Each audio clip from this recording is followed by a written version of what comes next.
M ലോറൻസിന്റെ മൃതദേഹ തർക്കത്തിൽ മധ്യസ്ഥ ചർച്ച പരാജയം. ഇരുപക്ഷവും ഹൈക്കോടതി ഡിവിഷൻ ബെഞ്ചിനെ ഇക്കാര്യം അറിയിച്ചു.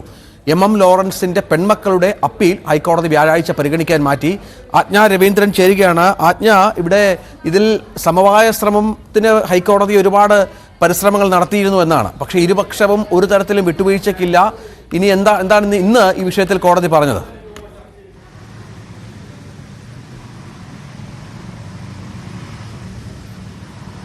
രഞ്ജിത്ത്, ഈ ഇരു വിഭാഗങ്ങളുടെയും, അതായത് സുജാത ബോബനും അതുപോലെ ആശ ലോറൻസും ഒരു വശത്തും, മറുവശത്ത് എം ലോറൻസിന്റെ മകൻ ML സജീവനുമാണ് ഇതിലെ ഹർജിക്കാർ. ഈ ഇരു വിഭാഗത്തെയും രമ്യതയിലെത്തിപ്പിക്കാൻ മധ്യസ്ഥ ചർച്ച നടത്താൻ ചീഫ് ജസ്റ്റിസ് അധ്യക്ഷനായ ബെഞ്ച് തന്നെ ഹൈക്കോടതി മുതിർന്ന അഭിഭാഷകനെ ഏൽപ്പിച്ചിരുന്നു. പക്ഷേ ആ മധ്യസ്ഥ ചർച്ച പരാജയം എന്ന് തന്നെയാണ് ഹർജിക്കാർ കോടതിയെ അറിയിച്ചിരിക്കുന്നത്. ഇതുമായി ബന്ധപ്പെട്ട് ഈ കേസ് വ്യാഴാഴ്ചയിലേക്ക് പരിഗണിക്കാൻ മാറ്റിയിട്ടുണ്ട്. കഴിഞ്ഞ സെപ്റ്റംബർ 21-നാണ് ഈ എം ലോറൻസ് അന്തരിക്കുന്നത്. ഇത്രയും ദിവസം ഈ മക്കൾ തമ്മിലുള്ള തർക്കത്തെ തുടർന്ന് മൃതദേഹം കളമശ്ശേരി മെഡിക്കൽ കോളേജിൽ സൂക്ഷിച്ചു വെച്ചിരിക്കുകയാണ്.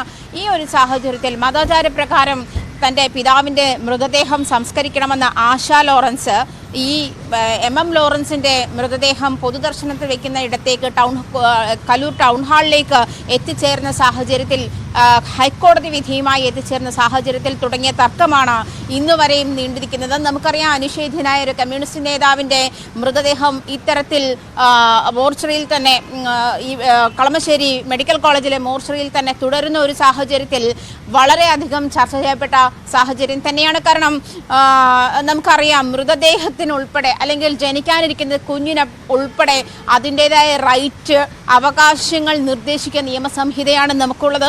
മൃതദേഹമാണെങ്കിൽ കൂടി മരിക്കുന്ന ആൾക്ക് അല്ലെങ്കിൽ ആരാണോ അയാൾക്ക് മറ്റു അടുത്തുള്ള ആളോട് നിർദ്ദേശിക്കാം തൻ്റെ മൃതദേഹം ഏത് തരത്തിൽ സംസ്കരിക്കണം, അല്ലെങ്കിൽ തനിക്ക് മരണാനന്തരം എന്തെങ്കിലും ആഗ്രഹമുണ്ടെങ്കിൽ ഇത്തരത്തിൽ അത് ഉപയോഗപ്പെടുത്തണം, മൃതദേഹം മെഡിക്കൽ കോളേജിൽ വിട്ടു നൽകണം തുടങ്ങിയ ആവശ്യങ്ങളൊക്കെ ഉന്നയിക്കാം. ഇത് മകനോട് എം ലോറൻസ് പറയുകയുണ്ടായി എന്നാണ് പറയുന്നത്. അതിന് 2 സാക്ഷികളുമുണ്ട്. ഇദ്ദേഹത്തിൻ്റെ അന്ത്യകാലഘട്ടത്തിലും ഒക്കെയും ഏറെയും മകനാണ് അദ്ദേഹത്തെ പരിചരിച്ചിരുന്നത്. ഈ 2 പെൺമക്കളും ഉണ്ടായിരുന്നില്ല. ആശ ലോറൻസുമായി അദ്ദേഹം ആ സമയത്ത് പോലും, അതായത് മരിക്കുന്ന കാലഘട്ടത്തിൽ പോലും അദ്ദേഹം അകൽച്ചയിലായിരുന്നു. അതുമായി ബന്ധപ്പെട്ട് മക്കൾക്കെതിരെ അദ്ദേഹം ഫേസ്ബുക്ക് പോസ്റ്റ് ഉൾപ്പെടെയുള്ള കാര്യങ്ങൾ ആ സമയത്ത്, അതായത് ആശ ലോറൻസ് ഈ കോടതി വിധിയുമായി വരുന്ന സമയത്ത് ചർച്ച ചെയ്യപ്പെട്ടതുമാണ്.